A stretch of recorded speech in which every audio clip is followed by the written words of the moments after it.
Company کے پیسوں پر زکوٰۃ کا حکم. کمپنی پر زکوٰۃ کا کیا حکم ہے؟ حسان ابن علی. اگر آپ کی کوئی کمپنی ہے اور پیسہ سارا آپ کا انویسٹ کیا ہوا ہے تو اگر وہ لیکوڈ فارم میں ہے، وہ پیسہ کیش اماؤنٹ کی صورت میں ہے تو کیش پہ زکوٰۃ ہوگی. اور اگر آپ نے اس میں کچھ مال خرید کے رکھا ہوا ہے بیچنے کے لیے تو جتنا مال کمپنی میں بیچنے کے لیے خریدا ہوا ہوگا اس تمام مال کی وہ ویلیو لگائی جائے گی جس ویلیو پہ آپ مال بیچتے ہیں، اس ویلیو کا 2.5% آپ کو زکوٰۃ میں دینا پڑے گا.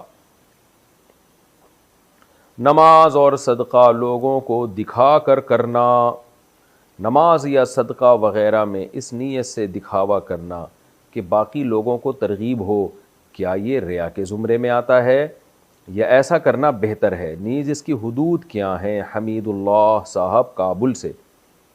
دیکھو قرآن میں اللہ نے بیان کیا کہ ہمارے نیک بندے دکھا کے بھی صدقہ کرتے ہیں، چھپا کے بھی کرتے ہیں. چھپا کے کیوں کرتے ہیں؟ اخلاص کی وجہ سے. دکھا کے کیوں کرتے ہیں؟ لوگوں کو ترغیب دینے کے لیے. تو اس سے ہمیں پتہ چلتا ہے کہ اگر لوگوں کو دکھا کے آپ عبادت کر رہے ہیں اور آپ کا مقصد دکھلاوا نہیں ہے بلکہ لوگوں کو ترغیب دینا ہے تو یہ بالکل جائز ہے. تو نماز دیکھیں حدیث میں آتا ہے نا، اپنے گھروں کو قبرستان نہ بناؤ، گھروں میں بھی نماز پڑھا کرو، یعنی سنتیں.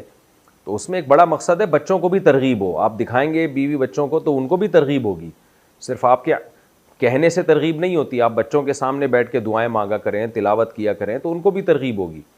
تو اس لیے کسی کے سامنے نماز دکھا کے پڑھنا تاکہ لوگوں کو ترغیب ہو یہ جائز ہے، اس میں کوئی حرج نہیں ہے.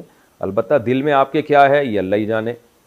لیکن کچھ نماز چھپ کے بھی پڑھنی چاہیے اور دکھا کے بھی پڑھنی چاہیے. اسی طرح صدقہ خیرات، کچھ صدقہ خیرات وہ ہوں جو اللہ اور آپ کو پتہ ہوں. حدیث میں آتا ہے دائیں ہاتھ سے دو، بائیں کو بھی پتہ نہ چلے.